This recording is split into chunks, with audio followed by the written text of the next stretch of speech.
I'll go back to my question. Do you think that if Trump wins, there will be no more elections? Is that like what put a percentage on it? What percentage do you think that that's a reality? That if Donald Trump wins, I think there is a 100% chance that he will try to prevent the peaceful transfer of power. In terms of would he succeed? I can guarantee you he will not do that. Why is that? Because he's in his second term and he's no longer eligible, and he will believe he won and he will leave. Yeah, but hasn't Donald Trump himself joked about running for a third term? I think that having a third term. What has Donald Trump not joked about? I mean, for God's sake. I don't. Okay, hold on. If you want to prevent him from creating a revolution, you probably should actually just appoint him president, and then he can't run again. Here's another broad argument that I don't like in favor of Trump, and this was brought up earlier in terms of like we talk about like not grading presidents on a curve, but then earlier we said we take Biden's rhetoric. Oh no, I totally grade Trump. I 100% grade presidents on a curve. Are you kidding? Oh, okay. I grade pretty much everybody on a curve. Then I feel like I don't treat my 7-year-old the same way that I treat my 9-year-old. Sure, but I don't like that. Obama. It feels like we're treating Donald Trump like a 7-year-old or a 9-year-old. I think we should treat him like the president of the United States. I don't think having a president that has taken like concrete steps to prevent the transfer of power, which he did with the electorate sham, which he did with Pence, and which he did with trying to capitalize on the J6 violence, a president that's taken concrete steps towards cooing the government, essentially. I don't know why that guy, we'd say, well, it's Trump, he does Trump things. The guardrails held, I'll probably hold next time. So, when we say we shouldn't, do you mean that he should be actually barred from office? I'm just talking about support for him. I don't even think Republicans should support Trump. You lose your incumbent advantage. The guy's obviously self-destructive. He's destructive the political party itself. Like, do you think he should be on the ballot? You think there's a case to be made to remove him from the ballot? I think there's a case to be made, but man, the phrasing, for as much as our governmental founding fathers and everybody else, wrote nice amendments and wrote nice in the Constitution, some of the phrasing is very, very, very bleh. And the Section 3, the not requiring any type of actual conviction, I don't have a strong feeling on it. I will say I'm very interested in reading the majority opinion from the Supreme Court. I seriously doubt the Supreme Court is going to uphold that states should be able to decide if they leave him off the ballot or not. I think for the political future of the United States, it's probably not healthy that the leading opposition candidate is now going to be barred from the ballot. It's probably not healthy for us. Because then what? You want to talk about threats to democracy? That would be a pretty serious one, applied across the board, by the way. It would be. However, like that threat to democracy was earned by Donald Trump and the conservatives that supported him. I think conservatives made a dangerous gamble when they threw Trump into office, and now like all of the fallout from that is something that we all as Americans have to deal with. I mean, I think that the unprecedented legal theory that a state can simply bar somebody from the ballot on the basis of, in an informal way, believing that he is quote unquote an insurrectionist is pretty wild. I mean, we can say it's pretty wild, but there is an amendment in the Constitution, the 14th Amendment, that says that if they have engaged in this, they shall not be, or you shall, I don't remember the phrasing because it doesn't require conviction, but it's a self-executing, arguably thing. If we're getting into constitutional law, I mean, there are a number of provisions that suggest that this is, number one, not self-executing. I mean, minority opinions in the Colorado Supreme Court case are pretty thorough. The number one contention, which is that this is not self-executing because other elements are not self-executing, that ignores subsequent actual law that happened. I mean, the Congress passed a law, for example, in 1872 defining who was an insurrectionist, who was not an insurrectionist for purposes of elections. In 1994, Congress passed a law that specifically defined insurrection as a criminal activity so that somebody could theoretically be convicted of insurrection and therefore ineligible to run for office. It is unlike, say, the analogs that are used by the majority opinion, like age.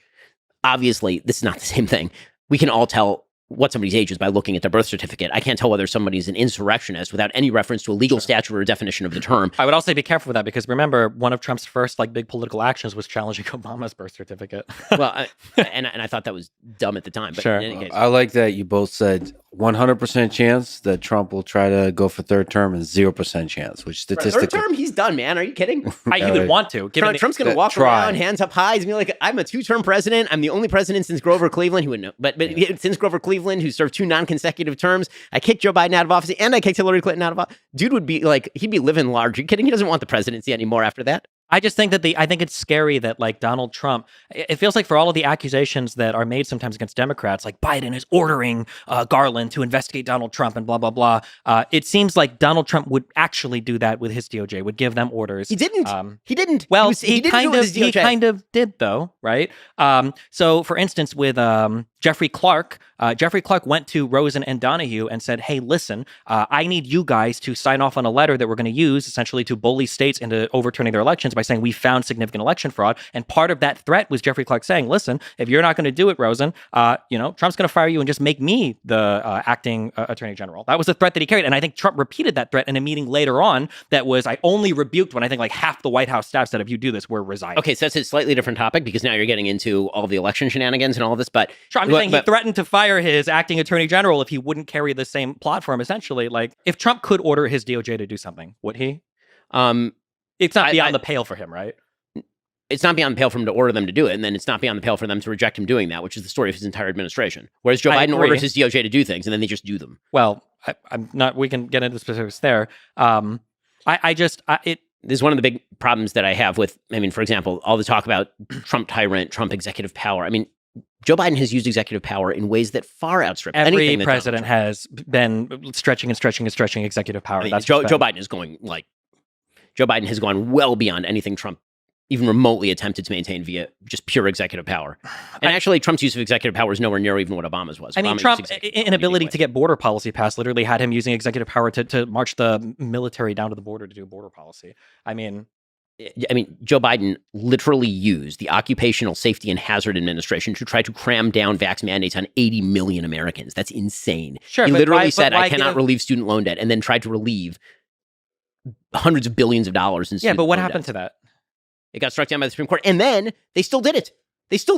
Biden brags about it. For what he was able to relieve, which I think were related to particular types of student loan debt. But I'm just saying that the guardrails are holding with Biden as much as they're holding with Trump. The only difference is that once Biden exhausts his executive power, he's not running around lying to people or trying to extort people or trying to and concoct insane schemes. Well, here's the way I would think of this. Think of the guardrails holding as the filter. Sure. Okay, meaning the coffee is in the filter. Some of it's what you want is going to get through, and all the stuff. The guardrails prevent the other stuff from getting through. Mm-hmm. Now the question becomes, what liquid are you pouring into the filter? Okay, meaning so if a filter exists, if the guardrails hold, and if Donald Trump can't steal elections, what's the policy that comes through the other end of the filter? The policy I get from Donald Trump on the other end of the filter is a bunch of stuff that I like. The policy that I get from Joe Biden on the other end of the filter is a bunch of bullshit I don't. So that's the basic calculation. Okay, so then the idea is essentially that Donald Trump's rhetoric is insane, but we don't care. Donald Trump would probably try to steal an election if he could, but he probably won't be able to. He's not going to do it again. I told you. He's not. You don't think he has any? Why not?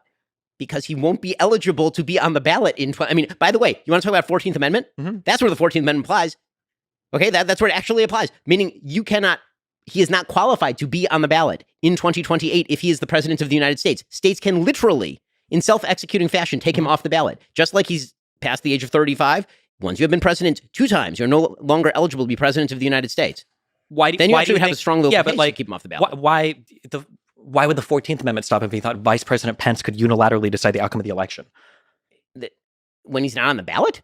So now your theory is that he's going to get reelected, and then in 2028 he's not even going to be on the ballot, and he's going to direct his new vice president, Carrie Lake, to simply declare him president of the United States when he has not been on a ballot? I don't know what the scheme would be. I think we can kind of laugh and say there's no scheme we could even concoct. But I think Camacho, with the machine gun, he's going to walk in. I think the issue though is that the idea of electing another president that has tried to circumvent the peaceful transfer of power using extra legal means, and then pretending like we can't concoct a single scheme that he could try to circumvent other legal processes to have a third term or to have a longer term or to install who he wants as the next president. When a person has already shown you who they are, and when every single person around him agrees with that, when every single person that's worked with him, save for Sidney Powell, Eastman, and Giuliani, which I don't think anybody would want to throw their lot in with those 3.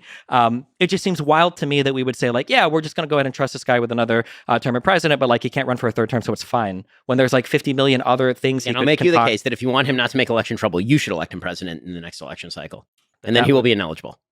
Okay. Well, I find that to be a wholly unconvincing argument, but okay. Well,